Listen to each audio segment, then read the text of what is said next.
Hello, my name is Brett Spence, and this will be the first episode in my error series, which covers errors, mistakes, and stuff I missed during the making of my previous videos. This was made possible thanks to Joseph VJ.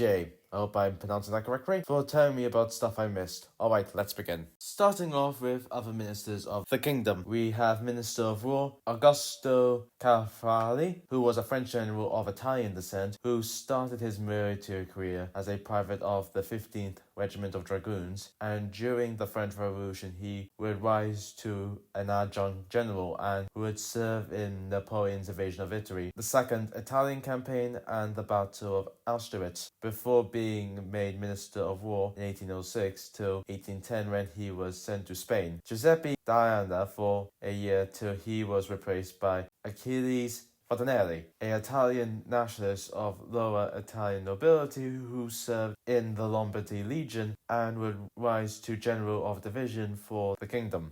The Minister of the Interior, Ludovico di Berimi, who was from an ancient noble family, who was then replaced by Luigi Rari in 1811. The Minister of Foreign Affairs was Fernando Mazzecchi, who was from nobility who was in favor of the French invasion of Italy and would serve the Cisalpine and later the Italian Republic before serving the kingdom. For the Minister of Justice, we have Giuseppe Lozzo. The Minister of the Treasury was held by Antonio Valerio to 1811 when Albergio Barrero replaced him. The Finance Minister was Giuseppe Pina and the Minister of Religion was Giovanni Rova.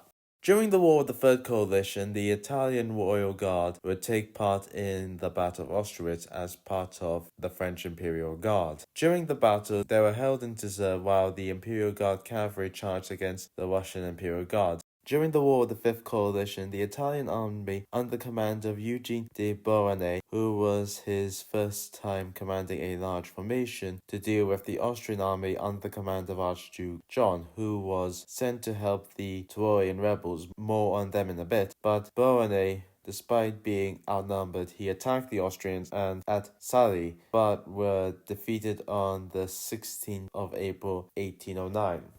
With deep embarrassment, Eugene wrote a vague report to Napoleon, but he found out about his stepson's blunder, and he wrote a critical letter suggesting letting Murat take command of the army. But with the viceroy sending troops to reinforce the Venice garrison and fresh reinforcements, Eugene attacked the Austrians again, and the outnumbered Austrians were able to successfully defeat the Franco-Italian army at Salève.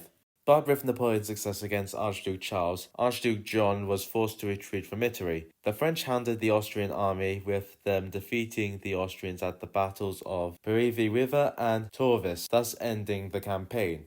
The Tyrolian rebellion has its origins in the Treaty of Pressburg, 1805, where the county of Tyrol was given to the Kingdom of Bavaria, a French ally. The Bavarians began the process of integrating the Tyrol into Bavaria by reorganizing the school system, disarming the population, raising taxes, barring exports to Bavaria, banning traditional war holidays, and other religious activities. The splitting up of the county into 3 districts of Inn, Isaac, and compulsory smallpox vaccination, which the Tyrolians saw as pure blasphemy, and those who refused were given massive fines, and conscription into the Bavarian army, and fighting Napoleon's wars. That was the last straw and went into full-blown revolt on the 9th of April 1809, with Austrian support, with the Tyrolians raising Schutzen, citizen militia, under the command of a Chaldean named Andreas Hoffel, to fight the Bavarian and French armies.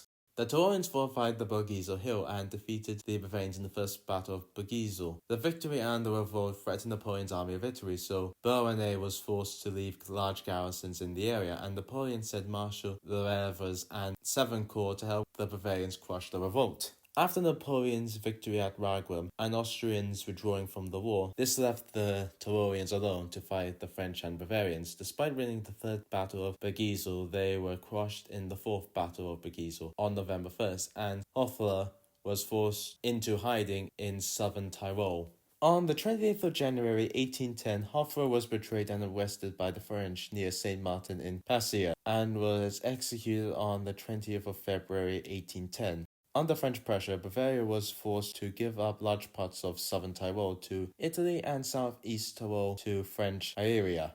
There weren't as many revolts in Italy during the Napoleonic Wars as there were during the French Revolutionary Wars, with minor revolts and riots being caused by taxation and conscription. The last of these revolts happened in 1814 after Napoleon's abdication. There were hopes that the kingdom could be an independent nation, so on the 19th of April, the finance minister, Count Giuseppe Brina, suggested to the Senate that a delegation should be sent to Vienna to request that Beauharnais should be king of an independent Italian kingdom. Despite precautions, the suggestion became public. On the following day, a massive riot broke out on the streets of Milan, which was called the Battle of the Umbrellas. The rioters stormed the Senate and pillaged its halls, and went on the hunt for Pina, but could not find him, so they headed to his house, where they looted the place and found him hiding in a remote chamber and in a disguise. They seized the doomed minister, and over the course of 4 hours, the rioters dragged him around the town until he was wounded, mutilated, and almost torn to pieces, till he finally received the death blow. With one last insult to him by the mob was to stuff stamp paper in his mouth before the mob sheltered from the rain using the umbrellas. The Battle of the Umbrellas was the lead to the Austrians occupying the city, restoring Austrian rule over Milan. And that brings us to the end of this video. If you like this video, like and subscribe. See you next time.